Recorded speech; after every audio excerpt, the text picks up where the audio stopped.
I now give the floor to the distinguished representative of Ghana to introduce an address by the head of state. Mr. President, Excellencies, distinguished delegates, on this occasion of the general debate of the 75th session of the United Nations General Assembly, I have the great honor and privilege to introduce the statement of His Excellency Nana Addo Dankwa Akufo-Addo, President of the Republic of Ghana. President of the General Assembly, Your Excellencies, Secretary General, a year ago, we were all looking forward to what we were sure would be the grand celebrations at this year's General Assembly to mark the 75th anniversary of the United Nations. Instead of the anticipated major gathering for the celebrations, we've been forced to stay at home and employ technology to make our addresses to the Assembly. It is not only these celebrations that have had to be adapted to changed circumstances. Our world has been turned upside down, and we have all been forced to learn new ways of doing things. It would have been implausible to suggest, but we have learnt not to shake hands or hug our loved ones. For many people, the most difficult thing to deal with in these uncertain and unsettling times has been the silence forced on churches, mosques, temples, and other places of worship. Singing in groups has become a dangerous activity, and a major item which is preoccupying the attention of world leaders is how to send and keep our children in school safely. All the sacred economic rules by which we have been urged to conduct our affairs in the past century have been thrown out, at least for the moment. Indeed, all our best laid plans have turned out to be of no use when faced with the ravages of an unknown virus. We in Ghana have, however, chalked modest successes in trying to defeat the virus through resolute actions by my government, the cooperation of the Ghanaian people, and the grace of the Almighty. Mr. President, the lessons are clear. We all fell together and looked into the abyss together. Even as we closed our borders and shut airports, the reality dawned on all of us that we had to rely on each other to be able to get out of the trouble we were in. We have all gone down together.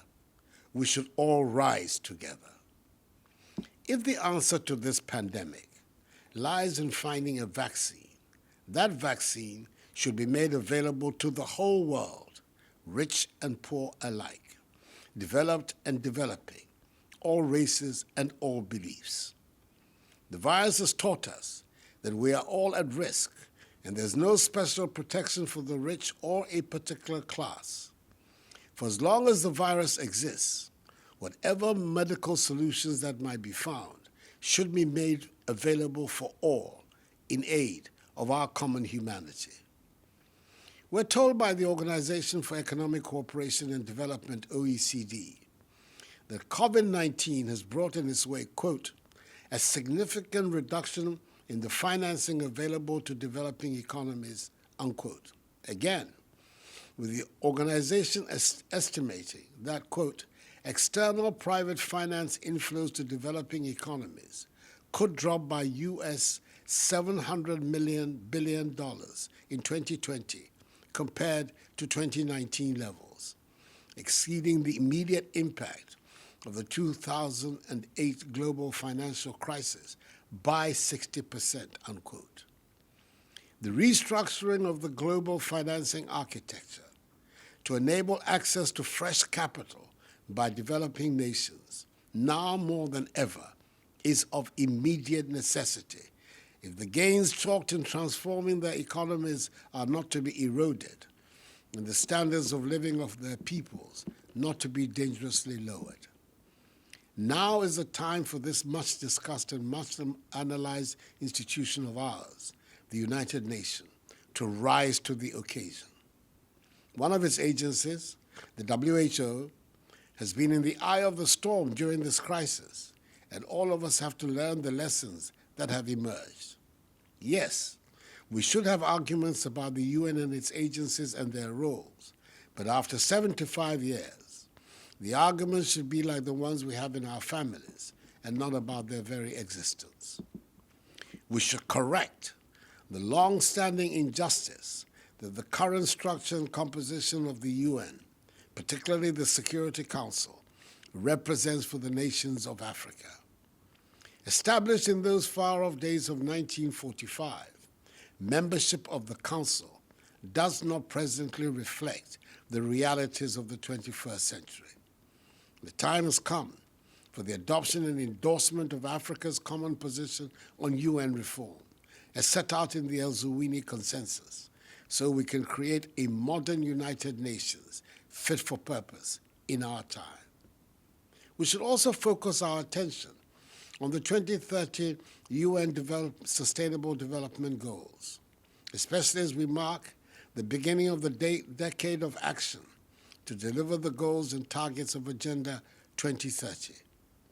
Mr. President, as co-chair of the SDG group of eminent advocates, Ghana believes that the effective implementation of the 17 SDGs remains critical to making the multilateral system relevant in addressing the global challenges we face. Indeed, one such is the threat to the consolidation of democratic governance, especially in Africa, in the face of turbulent conditions prevailing in several parts of Africa. As the newly elected chairperson of the Economic Community of West African States, ECOWAS, I say that one immediate test confronting the community is the political situation in Mali, following the coup d'etat that ousted President Ibrahim Boubacar Keïta, which has been compounded further by the activities of terrorists and violent extremists who are in control of large swathes of that country in some parts of the Sahel region. We have learned, most often through bitter experience, that terrorism and violent extremism are not restricted to particular geographic locations or jurisdictions, as the impact of a single terrorist incident in one part of the world resonates throughout the world.